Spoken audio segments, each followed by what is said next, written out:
On August 27th, 2010, through his Good Friday promotional series, Kanye West released the third single for his upcoming album, My Beautiful Dark Twisted, yeah, you know the one. The song was Monster.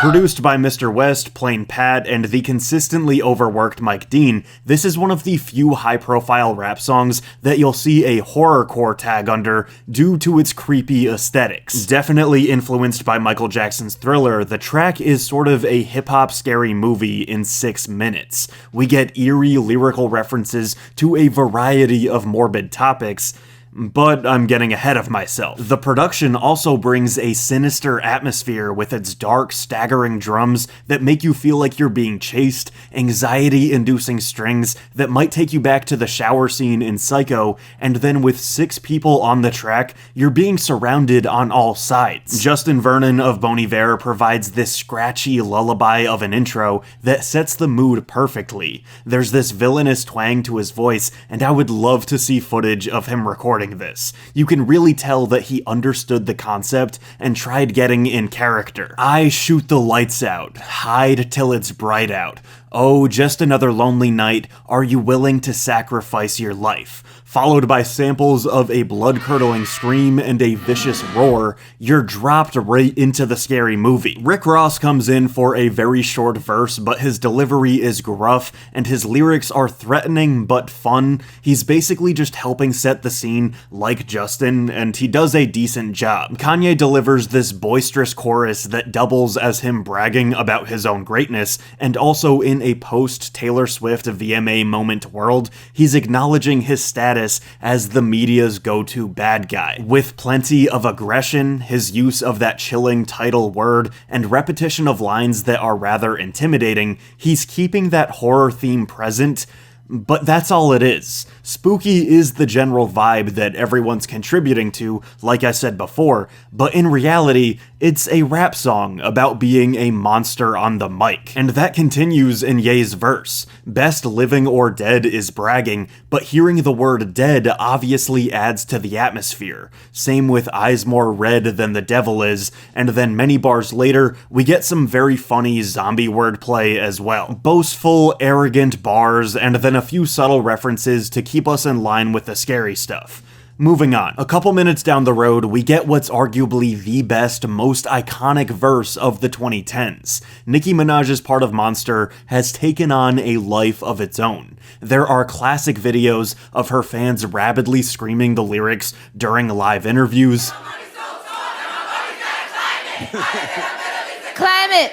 And examples of celebrities rapping it, like Adele on Carpool Karaoke, Millie Bobby Brown on The Tonight Show, Ed Sheeran on The Breakfast Club, Demi Lovato, Chloe Grace Moretz, Troye Sivan. You get the idea. Everybody loves this verse. It's the best. Pull up in the Sri Lanka. What? Similarly to Rick Ross and Kanye, we get the occasional example of something like eat your brains or mentioning child's play and killing a career.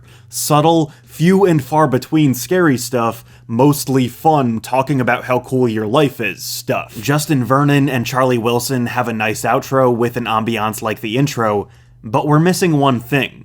The reason we're here today. The guy that brought Kanye up in the rap game, one of the best lyricists ever, someone that many would call the greatest of all time, absolutely misunderstanding the assignment and giving us a full-fledged meme in the process.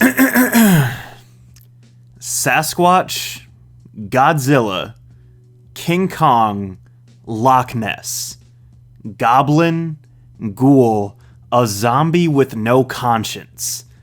Believe it or not, this is only the third wildest moment of this verse, in my opinion. Think about the ultra-serious nature of these world-class artists recording Twisted Fantasy.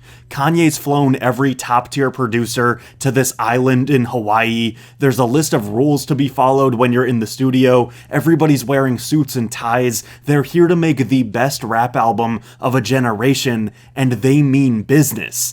Kanye texts Jay-Z and he's like, I got this idea for a song, it's gonna be a posse cut. Jay-Z's like, yeah, I like that. Kanye says, so the song is called Monster. And Jay's like, Say no more.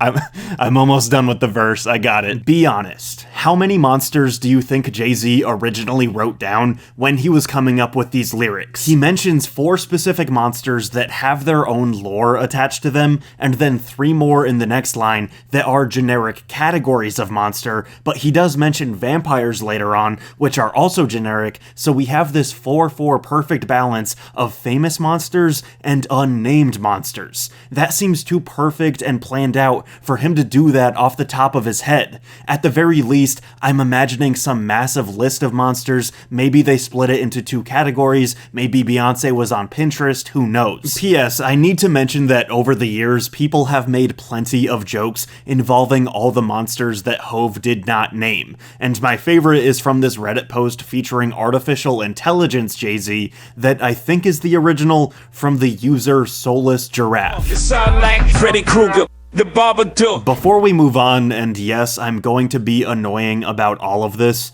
a zombie with no conscience? What are you talking about? He names the monsters, then says, question, what do these things all have in common? Everybody knows I'm a motherfucking monster.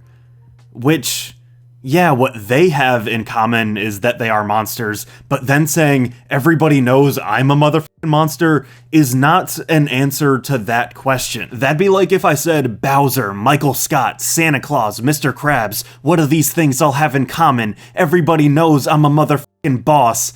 Sorry. Conquer, stomp ya, stop your silly nonsense is not an inherently funny line, and the wordplay is decent, but then he adds, nonsense, none of you know where the swamp is, and that makes me start laughing again. This is probably an allusion to Swamp Thing, which is kind of a deep cut, honestly, and what the line is supposed to mean is like, you don't know how tough my upbringing was, or you would never last where I'm from, and the execution is clever, but when you're already making fun of what he's saying, you just hear Jay-Z bragging about knowing the location of a swamp. And then none of you have seen the carnage that I've seen. I still hear fiends scream in my dreams. Murder, murder in black convertibles, I kill a block, I murder the avenues, I.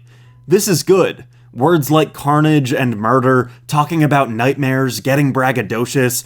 This is what the song is all about. This is what Rick Ross, Kanye, and Nicki were rapping like. But let me just stop you here for a second, and I want to be on screen for this part. Do you remember the next part of this song? Like, do you remember Jay-Z's next lines? The Jay-Z, what he says right here. Because I've listened to this album hundreds and hundreds of times, and I think between the greatness of Nicki's verse and the funny monster stuff from earlier, I like block out what he says here because I feel like I've never known until right now, like looking at the lyrics on paper and analyzing every piece of it, that he says what he says right here. It's absurd. Okay, so murder, murder in black convertibles, I kill a block, I murder the avenues, I rape and pillage your village, women and children? Oh, brother, this guy stinks! If someone was going for shock value, it might have made sense with, like, Eminem or early Tyler, the Creator, but what? Why did you say that, Jay-Z? Monster is an understatement at that point. I'd rather just hear you keep naming Chupacabra and Abominable Snowman or whatever. And then, immediately following that insane threat that Mr. Sean Carter just made, he does a complete and utter 180 and cements his name in the hip-hop meme Hall of Fame forever. Everybody wanna know what my Achilles heel is. And everybody grab your microphones and scream this next part with me. Love! I don't get enough of it. Oh, he just did that terrible stuff to those children because he needs more love.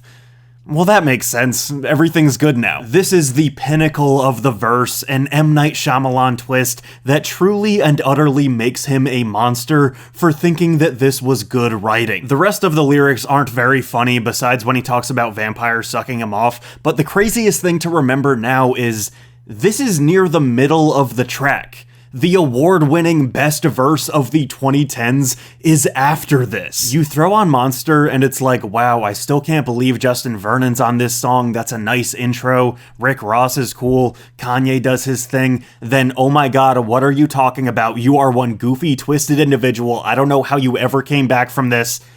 Then wow, this Nicki verse goes crazy, and that outro is great too. And while I know this video has been very informative and you're glad you stuck around till the end, there's still one thing that I want to leave you with. The monster from Cloverfield. Hey, thank you for watching that video. Shout out to Jay-Z and the monster from Cloverfield. If you want to support the channel, feel free to like, comment, and subscribe. You can follow me on social media at RenshawHS. You can buy my merch, support my Patreon, and thank you again. I'll see you soon.